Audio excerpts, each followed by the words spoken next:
aku Wilfrieda Cecilia dengan NPM 2327250005 dari program studi informatika kelas IF31. Oke, jadi di sini aku akan menjelaskan 3 hal terkait penilaian akhir semester untuk mata kuliah Bahasa Indonesia yang diampu oleh Pak Anjas Rua Usmana.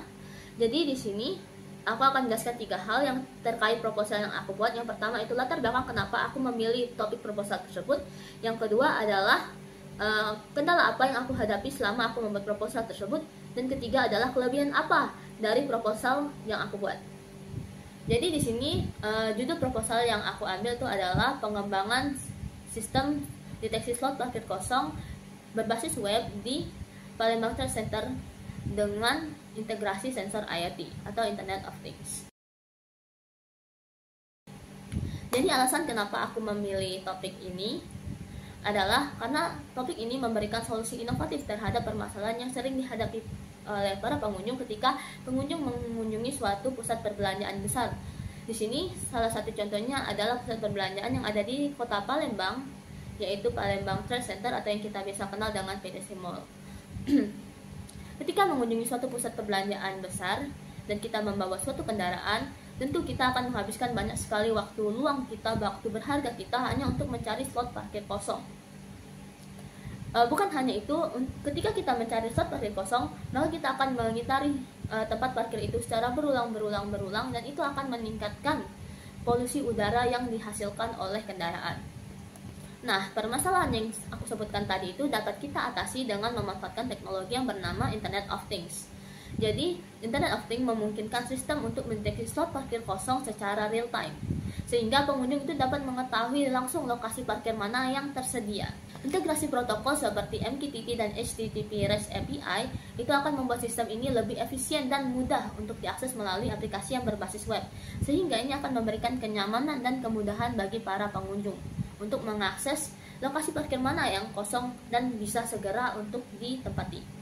Selain itu, topik ini juga sangat relevan dengan tren teknologi yang ada saat ini, yang mana teknologi seperti Internet of Things itu sedang gencar-gencarnya dibuat dan dibicarakan di seluruh dunia, khususnya lagi untuk orang-orang yang berkecimpung di bidang teknologi.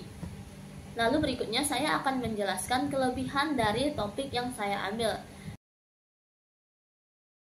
yaitu dengan adanya sistem deteksi slot parkir kosong ini, yang pertama itu adalah efisiensi waktu. Pengunjung tidak akan menghabiskan banyak waktunya hanya untuk mencari slot parkir kosong karena dengan integrasi IoT, pengunjung dapat mengetahui di mana lokasi parkir yang tersedia hanya dengan melihat dari handphonenya saja. Lalu yang kedua adalah mengurangi polusi udara. Seperti yang sudah saya sebutkan tadi, dengan adanya sistem deteksi slot parkir kosong, para pengunjung akan lebih cepat menemukan slot parkir yang tersedia, sehingga para pengunjung itu tidak perlu berputar-putar untuk mencari slot parkir kosong, sehingga ini tidak akan membuat kendaraan itu terus berputar-putar dan menyebabkan emisi karbon yang meningkat.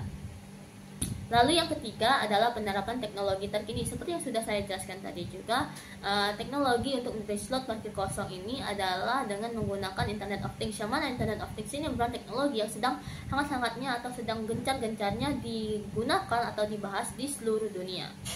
Yang mana dengan menggunakan protokol komunikasi seperti MQTT dan HTTP REST API itu akan memungkinkan untuk sistem berkomunikasi antara data dengan web itu secara langsung atau real time, sehingga dapat menampilkan informasi yang dibutuhkan itu secara langsung.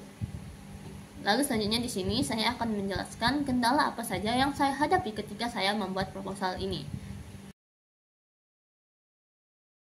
Oke, jadi kendala pertama yang saya hadapi ketika membuat proposal ini adalah keterbatasan waktu, yang mana untuk mengerjakan proposal ini hanya diberikan waktu dalam 1 minggu. Sebenarnya waktu ini cukup, tetapi ketika saya ingin mendalami lebih lanjut terkait topik yang saya ambil, saya juga membutuhkan lebih banyak referensi untuk dibaca, sehingga waktu untuk 1 minggu itu lumayan kurang.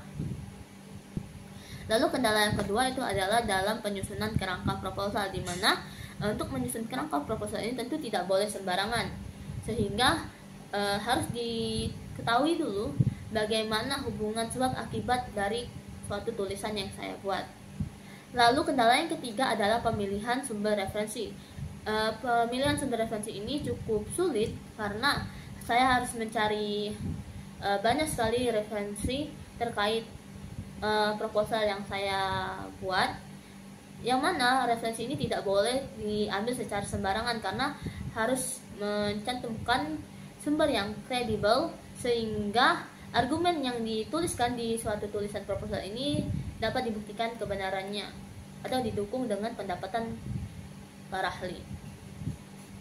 Nah, itulah terkait 3 hal alasan mengapa aku mengambil topik proposal tersebut, kelebihan apa yang ada dalam proposal yang aku buat, dan ketiga adalah kendala apa yang aku hadapi ketika aku membuat proposal tersebut. Lalu juga saya ucapkan terima kasih kepada Pak Anjas Rosmana yang telah mendedikasikan waktunya untuk mengajar kami dan membimbing kami untuk mata kuliah bahasa Indonesia.